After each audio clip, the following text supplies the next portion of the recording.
Hello. तो सबसे पहले नमस्कार सभी को। Good morning, good afternoon, good evening, जो जिस वक्त वीडियो देख रहा है उस हिसाब से रख लें।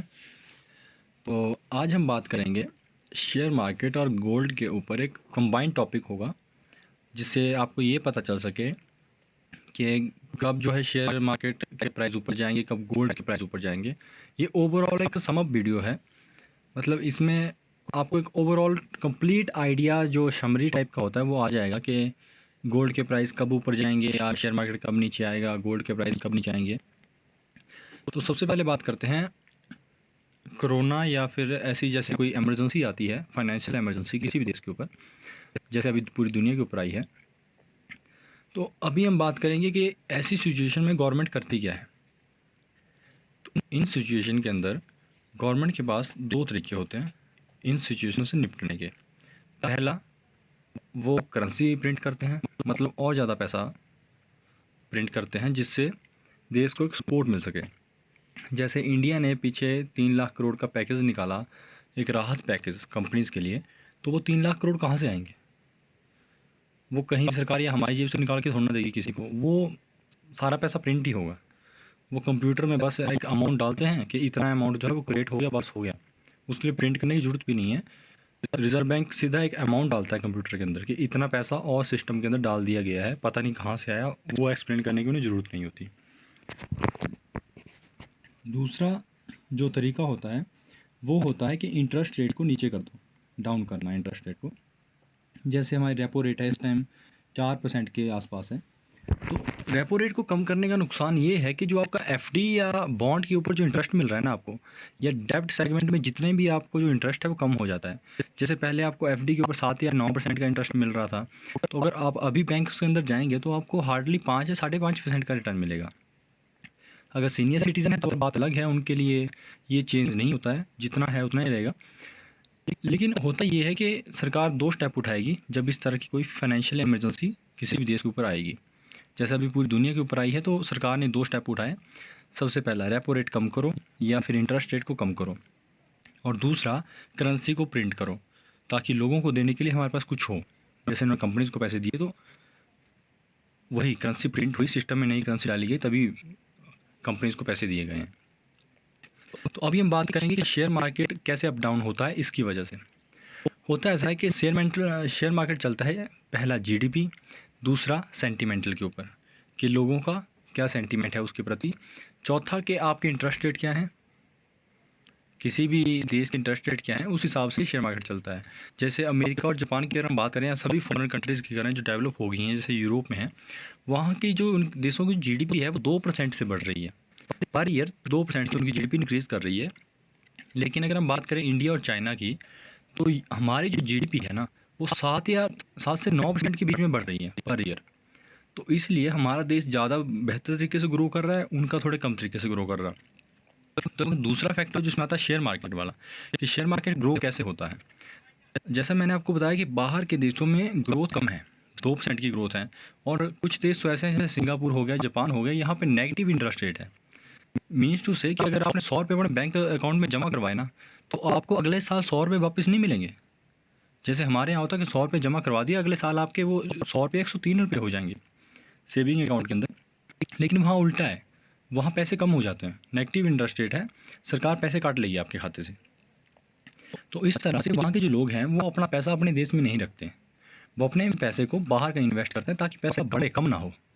बैंक में रखा उनका पैसा कम ना हो, इसलिए वो बाहर इन्वेस्ट करते हैं। तो वो कंट्रीज ढूंढते हैं जहाँ पे इन्वेस्ट करने का सबसे ज़्यादा फ़ायदा हो।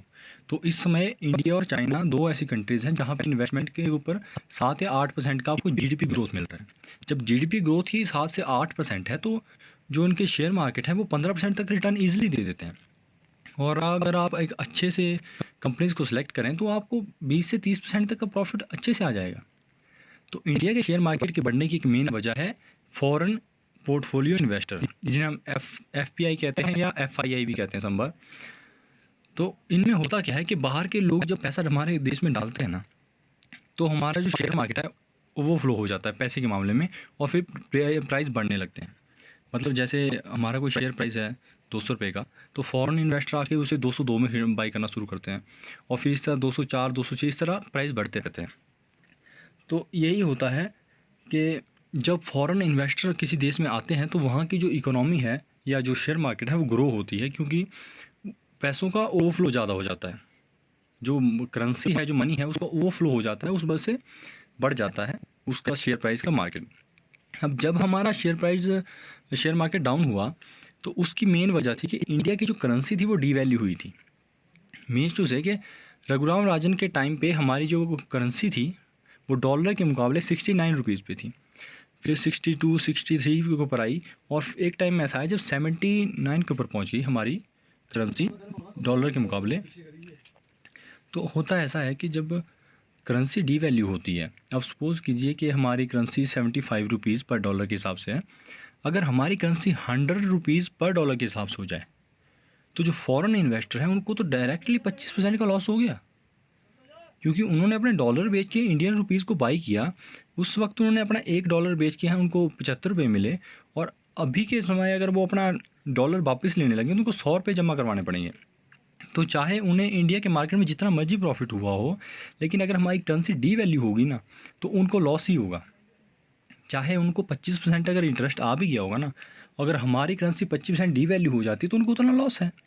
इसलिए फॉरेन इन्वेस्टर क्या करते हैं कि इंडिया का जो इतिहास है वो रहा है ऊट पटांग फैसले लेने का। तो ये फॉरेन इन्वेस्टर जो है डरते हैं इंडिया से कि जब इंडिया की करेंसी डी वैल्यू होना शुरू होती है तो उनको लॉस में शो होना शुरू हो जाता है, और जब वो लॉस में जाते हैं तो वो अपना सारा पैसा बाहर निकाल लेते हैं। और जब उन्होंने सारा पैसा बाहर निकाला तो शेयर मार्केट 26,000 पे पहुँच गया। जब फॉरेन इन्वेस्टर ने अपना सारा पैसा बाहर निकाल लिया तो जो हमारा शेयर मार्केट था वो पहुँच गया 26,000 के ऊपर। अगर हम अभी सोचें कि अभी मार्केट 38,000 है तो वो इसलिए है क्योंकि फॉरेन इन्वेस्टर वापस आ गए हैं, उन्होंने वापस से अपना पैसा हमारे शेयर मार्केट में डाला हुआ है। इसीलिए सेंसेक्स जो है इसमें 38,000 के ऊपर है। अगर वो दोबारा से अपना पैसा वापस निकाल लें तो दोबारा मार्केट फॉल कर जाएगा। इस समय तो मुझे लगता है कि 21,000 के ऊपर आ जाएगा अगर सेंसेक्स, अगर वो पैसा बाहर निकालेंगे। अब इसमें बात सुनिए कि ये इन्वेस्टमेंट का तरीका क्या है। हमारे पास इन्वेस्टमेंट के लिए 3 ऑप्शन होते हैं। पहला ऑप्शन है गोल्ड, जिसे सभी एज इंश्योरेंस के तौर पे काम करते हैं। मतलब आप 50% कैश शेयर मार्केट में रखिए, 50% गोल्ड के ऊपर रखिए, दोनों में से कोई एक ऊपर जाएगा। अगर गोल्ड स्टेबल रहता है, जैसे 2014 के बाद गोल्ड स्टेबल रहा 2018-19 तक, पर शेयर मार्केट ग्रो हुआ ना। 2012 में शेयर मार्केट हार्डली 18,000 था और ये देखो अभी 42,000 टच कर गया था 2019 के अंदर। तो जब गोल्ड स्टेबल रहता है तो शेयर मार्केट ऊपर जाता है। अभी 2020 में क्या हुआ कि शेयर मार्केट नीचे आया, शेयर मार्केट 42,000 से 26,000 तक पहुंच गया, और गोल्ड जो है वो 28,000 से 56,000 तक गया है। तो ये होता है शेयर मार्केट और गोल्ड का एक तराजू वाला काम चलता है, अगर एक नीचे जाता है दूसरा ऊपर जाता है। तो अगर आप अपना 50% कैश जो है वो शेयर में रखें और 50% गोल्ड में रखें, आपको करना कुछ नहीं है। 6 महीने बाद अपना शेयर देखना है और अपना गोल्ड देखना है। जब आपको लगे कि आपके शेयरों की वैल्यू ज़्यादा होगी, जैसे सपोज़ कीजिए आपने 50,000 शेयर में रखे थे और 50,000 आपने गोल्ड में रखे थे, तो 2012-14 के बाद क्या हुआ होगा कि शेयर प्राइस की वैल्यू बढ़ गई, 70,000 हो गई होगी, और गोल्ड की प्राइस जो है वो 50 ही रही। तो आपको करना कुछ नहीं है, उस 70,000 में से 10,000 निकाल के गोल्ड में डालना है। दोबारा से 50-50 की रेशो करनी है। आपके पास गोल्ड की इन्वेस्टमेंट 60,000 है और शेयर मार्केट की इन्वेस्टमेंट 60,000 है। तो जब शेयर मार्केट फॉल होगा, सपोज कीजिए शेयर मार्केट 50% फॉल हो गया, तो आपको जो लॉस होगा वो होगा 60,000 शेयर मार्केट की रकम से आपका 30,000 आ गया, लेकिन आपको जो 60,000 गोल्ड है वो डबल हो जाएगा ना, वो 120 पे पहुंच जाएगा। तो इस तरह से आप एक गोल्ड को एज ए इंश्योरेंस काम करते हैं। अगर हम बात करें इस लॉकडाउन की, किराना दुकानें बंद थी, सुनारों की दुकानें बंद, सभी दुकानें बंद थी, लेकिन जो एक्सचेंज में गोल्ड था, जैसे आपका ETF था या गोल्ड बॉन्ड थे, आप उनको खरीद बेच सकते थे। अगर आपने ETF बाई किया है गोल्ड का तो आपको कोई फ़र्क नहीं पड़ता कि आप उस वक्त जो है दुकानें बंद हैं, कुछ है, पूरा देश लॉकडाउन में था लेकिन बाज़ार खुला था, आप उसे आज बेचते कल के आपके अकाउंट में पैसे आ जाते। तो यही है, जब हर चीज़ फेल होती है ना, जब सब कुछ सही चल रहा है, इकोनॉमी सही चल रही है, तो गोल्ड के अंदर हार्डली 5 या 7% का इंटरेस्ट आपको मिलेगा, या हो सकता है 2.5% या शायद आए भी ना आपको इंटरेस्ट गोल्ड के ऊपर। लेकिन जब सब कुछ क्रैश हो जाएगा ना तो गोल्ड आपको एज ए इंश्योरेंस काम करेगा। गोल्ड आपकी सारा जितना आपको लॉस हुआ होगा ना उसकी भरपाई करके आपको फिर भी प्रॉफिट कर देगा। तो ये है फंडा गोल्ड और शेयर मार्केट का। तो अभी हम बात करेंगे कि हमारा शेयर मार्केट रिकवर कैसे हुआ। तो रिकवर होने के 2 मेन रीज़न हैं। पहला, सरकार ने रेपो रेट कम करी। जब सरकार ने रेपो रेट कम करी तो एकदम से जो है रेपो रेट की वजह से हमारे पास 3 ऑप्शन होते हैं इन्वेस्टमेंट के। पहला गोल्ड है, दूसरा है इक्विटी जो शेयर मार्केट कहते हैं हम, और तीसरा है डेप्ट सेगमेंट जैसे एफडी हो गया हमारा, या डेप्ट होता है जैसे कंपनीज को कर्जा वगैरह दिया जाता है बैंक के द्वारा, वो वाला सेगमेंट। जब सरकार ने इंटरेस्ट रेट कम किया ना, तो किसी भी बंदे ने, मतलब जितने भी इन्वेस्टर थे, छोटे मोटे इन्वेस्टरों में बात नहीं करूँगा, जैसे हम लोकल में करते हैं घर गांव में के आरडी करवा दी, वो लोग तो आरडी ही करवाएंगे ज़िंदगी भर, चाहे जो मर्जी हो जाए।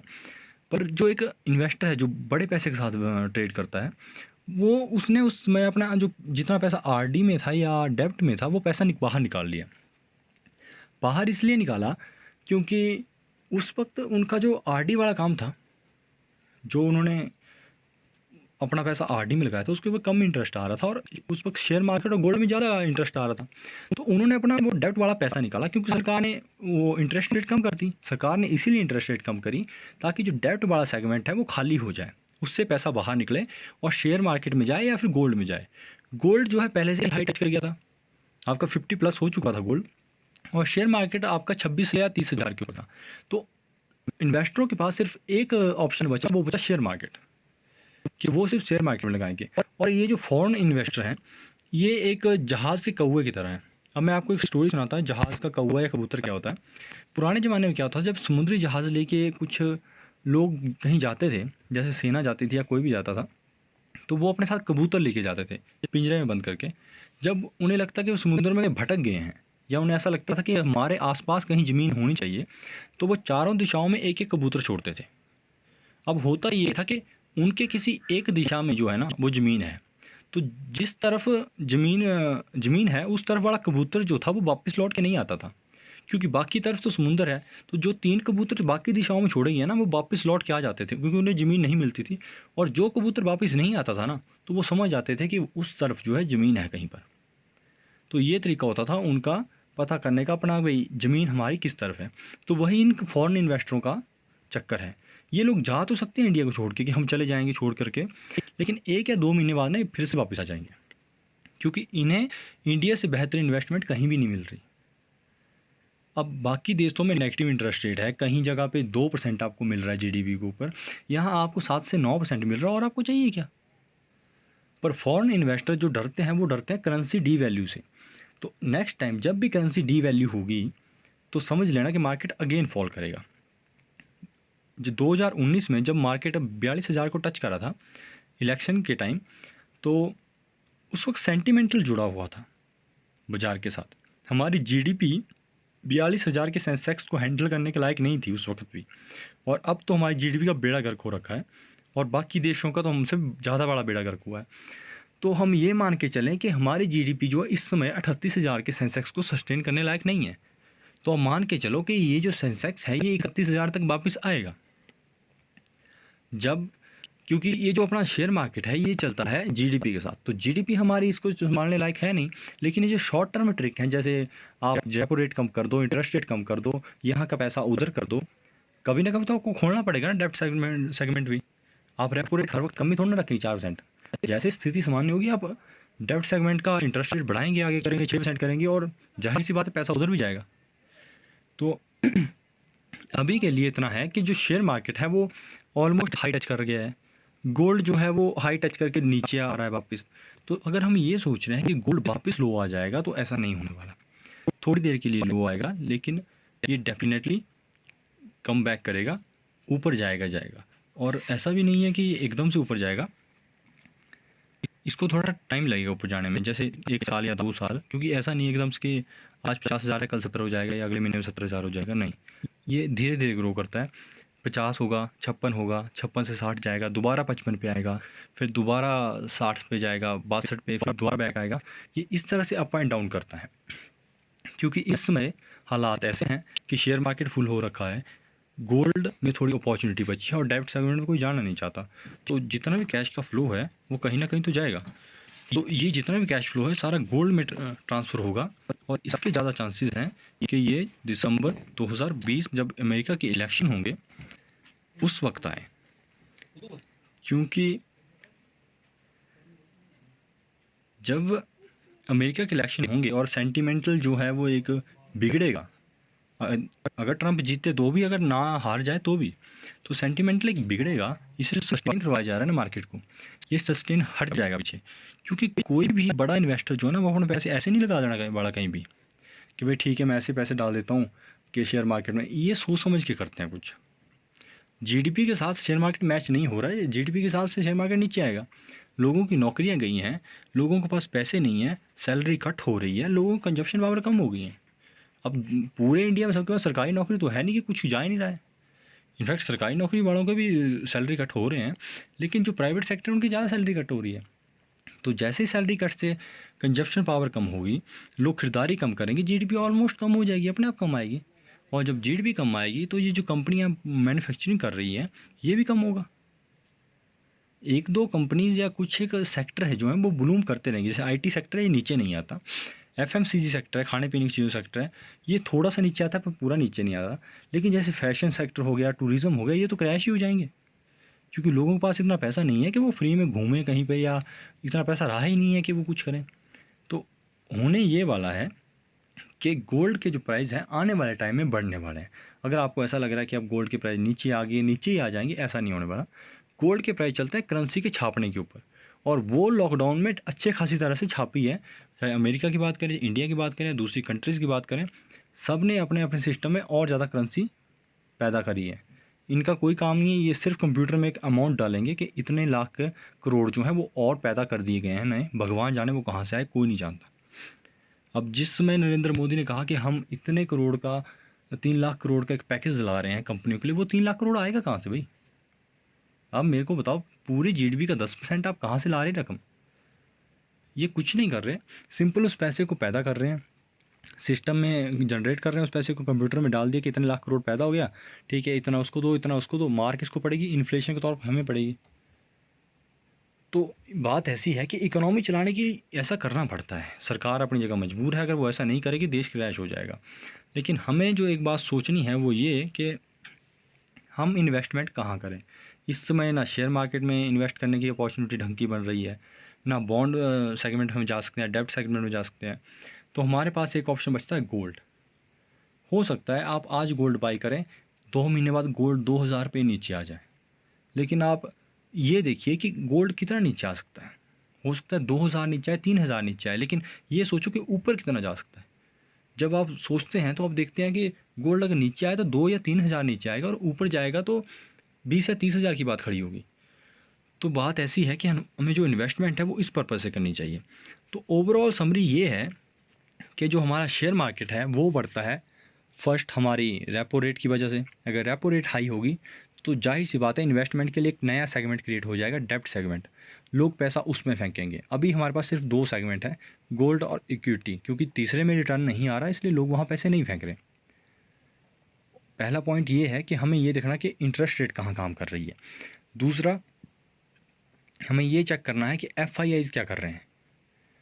क्योंकि जब मार्च या अप्रैल में शेयर मार्केट फॉल हुआ था तो वो हुआ था करेंसी डीवैल्यू की वजह से। करेंसी डीवैल्यू हुई, एफआईआईज़ ने अपना पैसा बाहर निकाल दिया। इनको बहुत ज़्यादा फ़र्क पड़ता है एफआईआईज़ को इस करेंसी डीवैल्यू से, क्योंकि इनके पैसे डॉलर में हैं। अगर हमारी करेंसी 75 रुपये डॉलर के हिसाब से 100 पे आ जाए ना, हमको कोई फ़र्क नहीं पड़ने वाला, हमारी तरफ से वो उतना ही रहेगा। लेकिन इनको फ़र्क पड़ता है क्योंकि इनको जो पैसे वापस लेने हैं ना वो डॉलर के हिसाब से लेने हैं, ना कि रुपए में लेने हैं।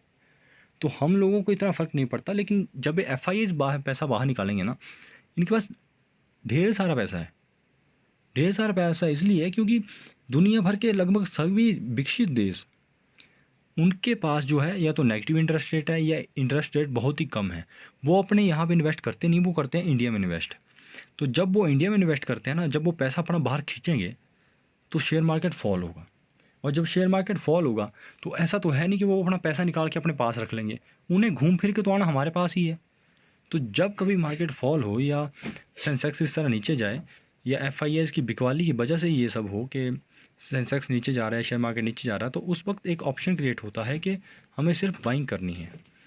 जब हम उस समय अगर बाई करेंगे तो एफआईआईज़ के पास कोई और रास्ता तो है नहीं कि वो अपने देश में इन्वेस्ट कर लेंगे। वो लौट फिर के महीना 2 महीने बाद दोबारा हमारे देश में आएंगे पैसा लेकर के, और जब वो पैसा लेकर के दोबारा सेंसेक्स को ऊपर लेके जाएंगे ना, तब हमें प्रॉफिट जनरेट होगा। और हाल फिलहाल अभी के लिए अभी के लिए बात सिर्फ इतनी है कि जब तक शेयर मार्केट फॉल नहीं होता इससे पैसा दूर रखें और गोल्ड में इन्वेस्ट करें, क्योंकि गोल्ड की अपॉर्चुनिटी आगे के लिए काफ़ी है और शेयर मार्केट की अपॉर्चुनिटी ऑलमोस्ट ख़त्म है, वो अब आज नहीं तो कल फॉल होने वाला है।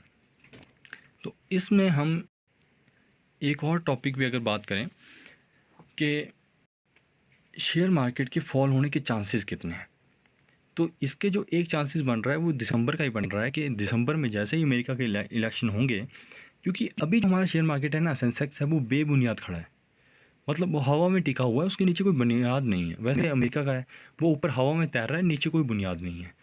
तो बात इतनी सी है कि जैसे ही ये अमेरिका का गिरेगा ना, उसको देख के हमारा भी गिरना शुरू हो जाता है, क्योंकि ये जो गिरते हैं, जो ये अपने FIIs और DIIs हैं, फॉरेन इन्वेस्टर हैं और डोमेस्टिक जो बड़े इन्वेस्टर हैं, इनका काम है कि ये मार्केट को ट्रैक करते हैं कि मार्केट कब जैसे फॉल होगा, और बिना इनके गिराए मार्केट गिरेगा भी नहीं, क्योंकि इनके पास जो ढेर सारा पैसा है, जब तक ये अपना पैसा विड्रॉ नहीं करेंगे, रिटेलर जितना मर्जी बिकवाली कर लें, इनके रिटेलर्स के गिराए से मार्केट नहीं गिरने वाला। मार्केट अगर गिरेगा तो वो सिर्फ एक ही वजह से गिरेगा, वो है FIIs और DIIs की बिकवाली पर। तो DIIs बिकवाली करेंगे नहीं, क्योंकि इनके पास अपने देश को छोड़ के और कोई जगह ही नहीं इन्वेस्ट करने के लिए। लेकिन जो FIIs हैं, उनके पास एक वजह होती है कि वो क्यों अपने शेयर बेचें और इंडिया से क्यों इन्वेस्टमेंट वापस लें।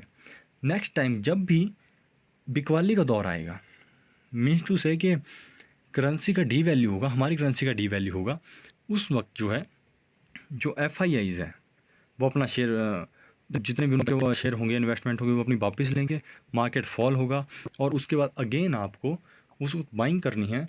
और बाइंग करने के बाद जब FIIs 2 या 3 महीने बाद दोबारा वापस आएंगे, क्योंकि जाएंगे का घूम फिर के आना तो हमारे पास है और कहीं इनके पास जगह है नहीं, तो जब ये लौट के दोबारा हमारे पास आएंगे ना, तब हमको उस चीज़ का प्रॉफिट लेना है कि अच्छा बेटा अब वापस आ गए ना, अब हमारे शेयर प्राइस को ऊपर लेके जाओ, और तब आपको एक प्रॉफिट बैठेगा। तो अभी के लिए बात ऐसी है कि जैसे मैंने पहले बताया कि सैलरी कट हुई हैं, नौकरियां गई हैं, लोगों को सैलरी नहीं मिल रही। जैसे हमारे कुछ रेडी या ऐसे दिहाड़ी मजदूर थे, उनकी सैलरी कट हुई है, उनके लिए काम नहीं है, लोगों के पास पैसा नहीं है, तो काम तो एकदम रुकेगा ना सब कुछ।